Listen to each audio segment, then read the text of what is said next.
Everyone, it's Chef Tom, and welcome to my workbench. Today we're going to be taking a look at this C64c that I picked up from a kind of sketchy seller a while ago, and I haven't had a chance to play with yet. I think it turns on, and I don't know what else is there. But I think this thing's got some surprises for us, just judging from the guy I was working with.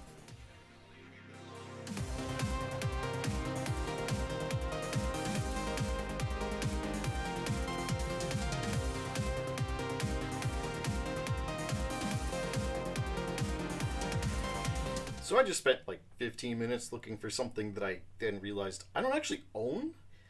Before I turned it on, I wanted to make sure I had everything ready to go, and I have my diagnostic cart and everything else in case something went wrong. And it occurred to me, I don't actually own a C64 diag cart. I own a dead test cart. But when I was testing the 128, I actually burned the EEPROM and put it in U36. I may have to build one of those if I need a diagnostic cart. But I do have the dead test just in case something doesn't work. Alright, let's see if this works. So it did come with this power brick. It's not the one that I expect to blow up, so I should be okay.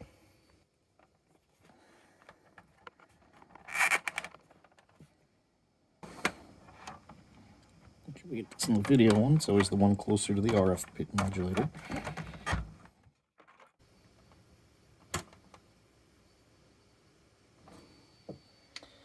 Well, the RetroTink thinks it's not getting any signal. And I've got no power on the LED. So, I've got no output. I don't have the power LED. Unfortunately, I don't know if it's the power supply or if it's the computer, and I don't have a known good power supply that has the 8-pin pinout. It could be either or. I'm going to go with testing the power supply first. I'm going to take it over to my workbench and see what we're getting on the different pins. Alright, so the first thing I did was go to the C64 wiki and make a printout of the pinout of the power supply. Say that 3 times fast. I started with checking the AC voltage across pin 6 and 7, and I was getting 0 to less than 1 volt. And again on the DC, I was getting virtually nothing. So I decided to open up the power supply and take a look inside, because if I'm running no voltage, at least I didn't damage the main board.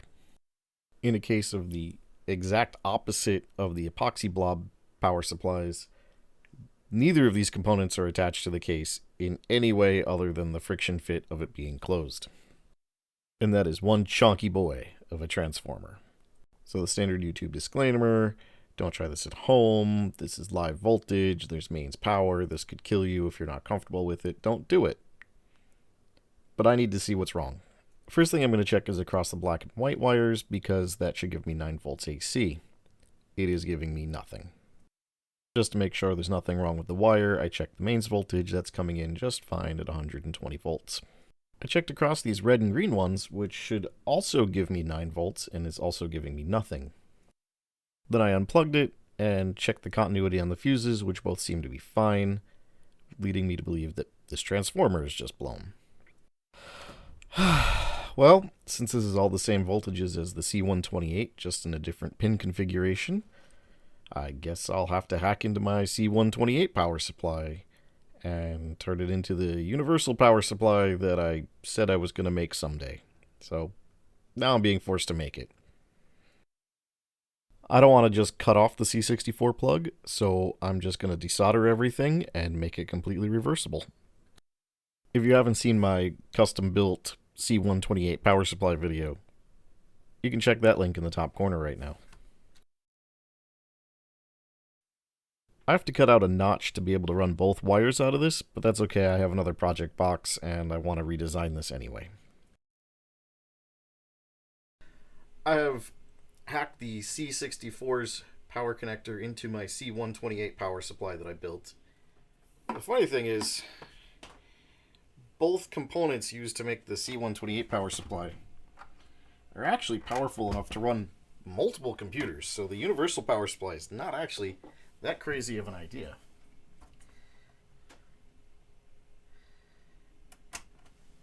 Well, I've got a LED, that's a good start.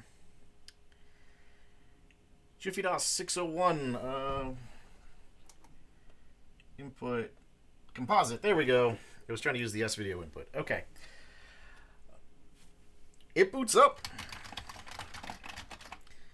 It seems to be working. It has Jiffy DOS. I was not expecting that. I was not expecting Jiffy DOS on this thing. C64 basic v2, ready, blah, blah, blah, blah, blah. All right. Yes, syntax error.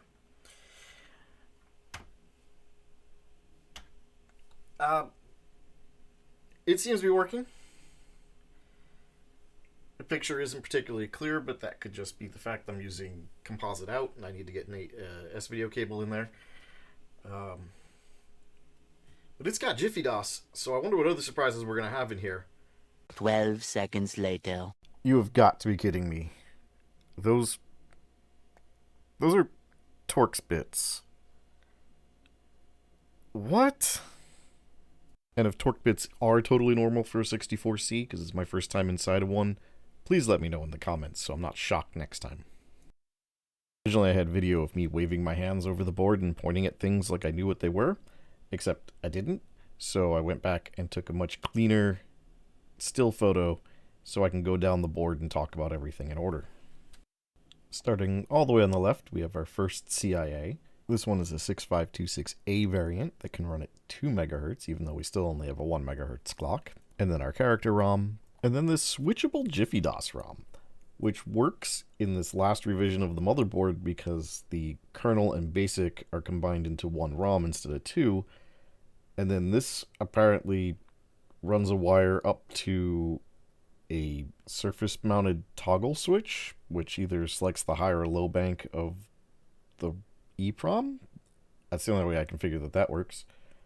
We have an 8500 CPU. The RAM is in two 4164 chips as opposed to a massive 8K chips. And then there's the Super PLA, which apparently is much sturdier than the regular PLA, so I don't have to worry about this dying on me, but combines a whole bunch of logic into one piece like a PLA does, but this also includes the color RAM and incorporates some other TTL logic that's on earlier revisions of the board. An 8562R4 VIC2 chip, which doesn't have to be in the little case anymore, and its accompanying clock chip. The 8580 version of the SID chip. A 6526B CIA, which can run at 3 MHz, but again, it's still only clocked at 1. Why there are two different 6526s on this board is, who knows, it was the end of production. They grabbed whatever was on the shelf, I guess. I mean, typical MOS, right? And then just a smattering of other TTL logic chips around the board. It is a very cost-reduced, chip-reduced mainboard. So after tearing it down, we see this Jiffy DOS in there with the switch that we saw in the back goes to that kernel. So we've got a kernel switcher. I don't remember which way I left the switch right now, but if we turn it on. Okay, so this is regular Commodore 64 basic. And then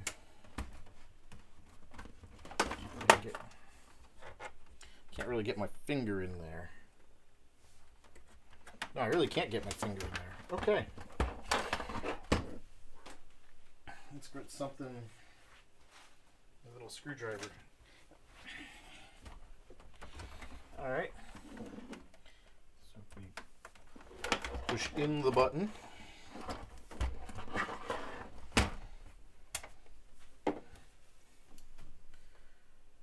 Push in the button, I have Jiffy DOS.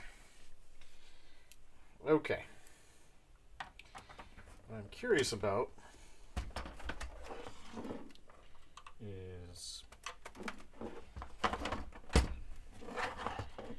how long. So this should put us back. This should be back into regular Commodore 64 basic. Okay.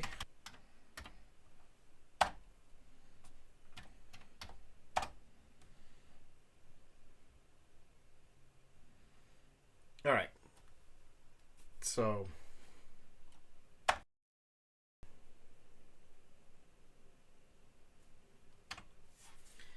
all right.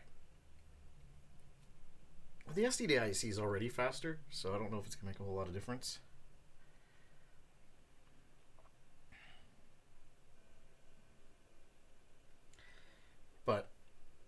Clearly, it's working. I want to just make sure the joystick port is working once it loads up. Then I'll make sure it works in Jiffy DOS, and then we'll call it a day.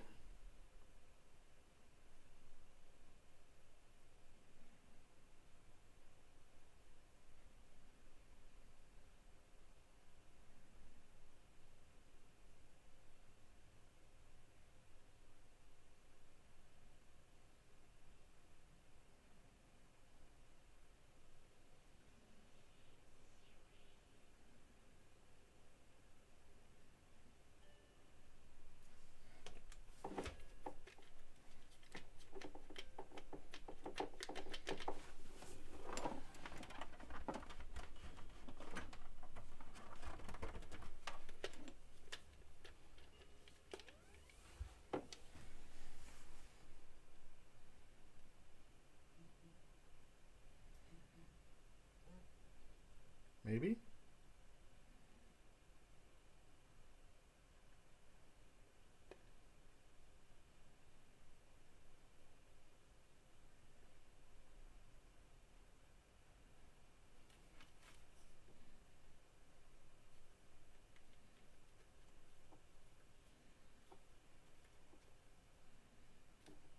Still seems like it's working.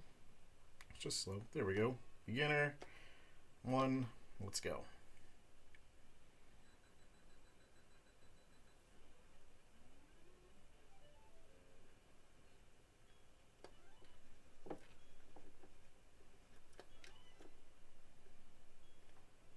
Ah. Clearly, game works. I have the sound really low, but the sound's working. Alright, let's see if it's any different with Jiffy DOS.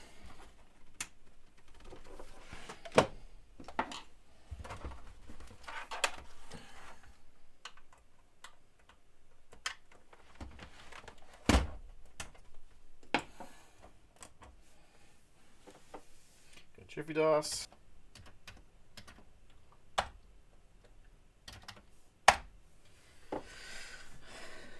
Oh yeah, way faster with Jiffy DOS. I think we'll just leave that enabled. I think this is kicking the crap out of Fast Loader.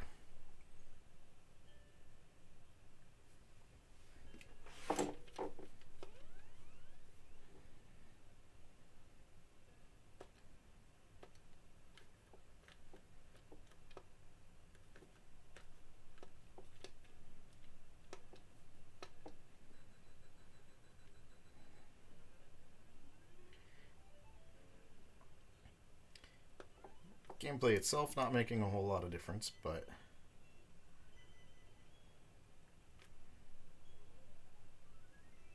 it shouldn't.